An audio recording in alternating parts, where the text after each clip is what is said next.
running for mayor wasn't on my radar screen. I had served on the city council. I was, I'm pretty much was winding down, but my city councilwoman at the time, Miss Mary Morris, she passed away while in office, and I got selected by the city council to finish to just stay in her place until they had another election, so the community could finish grieving, get a new council person. But when I got in the council seat, there was a lady gave me a call. She lived in the St. Mary Drive housing projects, and she asked me, said, "Miss Simien, you need to come to my house right now." So I went to her house, and she had a little baby, little child about this tall, walking around just in diapers. And she said, "This child has headaches every day."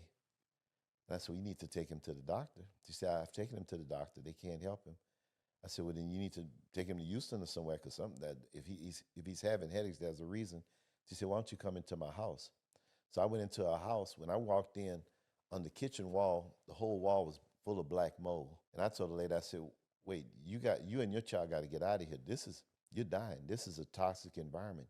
You have to get out of here." And that was in a public housing project. So I contacted the housing authority. I said, what the heck's going on?" They said, "Marshall, it's 60 units in here. They were all damaged by the hurricane. But we don't have a place to put the people. If we put them out, they're going to be homeless." I said, "But you guys had just finished renovating a set of housing projects on Prater Street. You had trailer homes at them. What happened to those?" And they said, "Oh, shucks." They said, "That's right.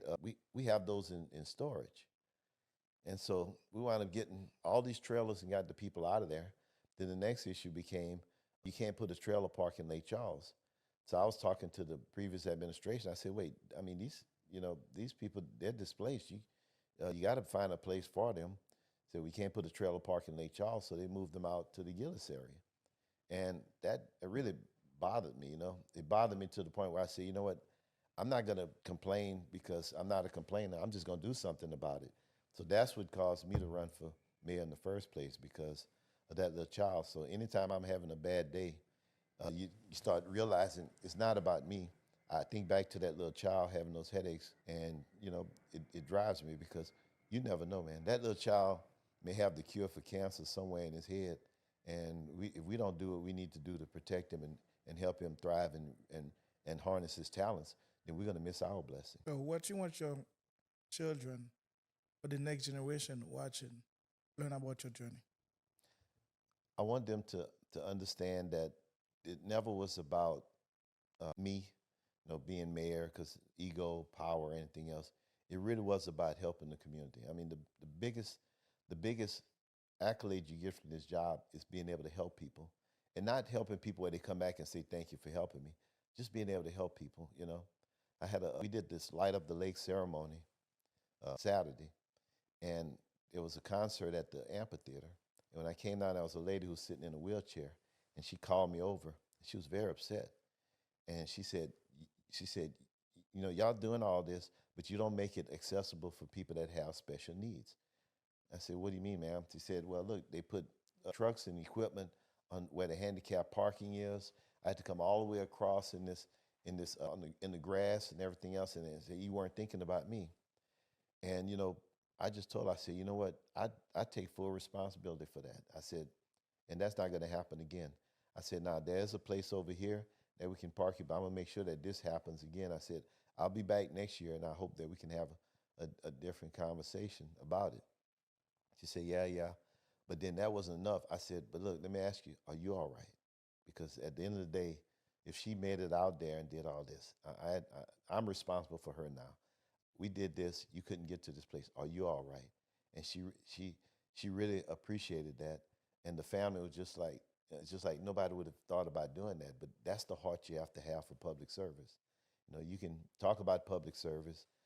All that noise will make you think it's really about you, but it really is about the people that you serve. And if you can't serve them, you shouldn't be in public service. After hearing your story, you kind of said you wanted to just be a public servant, and which kind of led to politics, and then which led with you being what you call it, I don't know, Lawyer? a city council, a council of Hmm. city person, and then from there you encounter a lady which was dealing with mold, and then that it fires you to run for mayor, and then now you become a mayor. But when it's all said and done, what do you want people to remember you for? What kind of mayor do you want people to remember you for? I just What want is your people. legacy? I want people to say he was a good mayor. You look at my hero, favorite person is President Barack Obama. He served 2 terms as President of the United States. He did something that everybody that tried to do it never could get done, was get people affordable health care. He never embarrassed the office. He never embarrassed himself. And he was always connected to the people. And that's all I want people to say is that, look, he was a good mayor. The reasons why, it all depends on what their needs were and what was addressed. I just want him to say he was a good mayor. I don't want him to say that he was horrible or he embarrassed himself or he was a crook or he was shady or anything like that. I just want him to say he did the right things for the right reasons, and then I can live with that legacy. So, what message would you give a black boy who doesn't believe that can become anything in life? Watching what message? I'll tell him, do not accept any negative report. And I'll refer him to go back and look in the Bible at the book of Joshua, because the people right there, the land they had been promised was the land of milk and honey. And he sent people in to look at the land, and they came back with negative reports. Oh, you can't go in there. You can't. It's just full of giants, and they're going to kill you and everything else. And he refused to accept those negative reports, and he went in and they conquered everything they saw. So I would tell that little child, no matter what you see, no matter what happens, don't accept any negative reports. But the biggest thing that they're going to get is that people may judge them based on the color of their skin. And I just tell them all, at the end of the day, God created one race, a human race.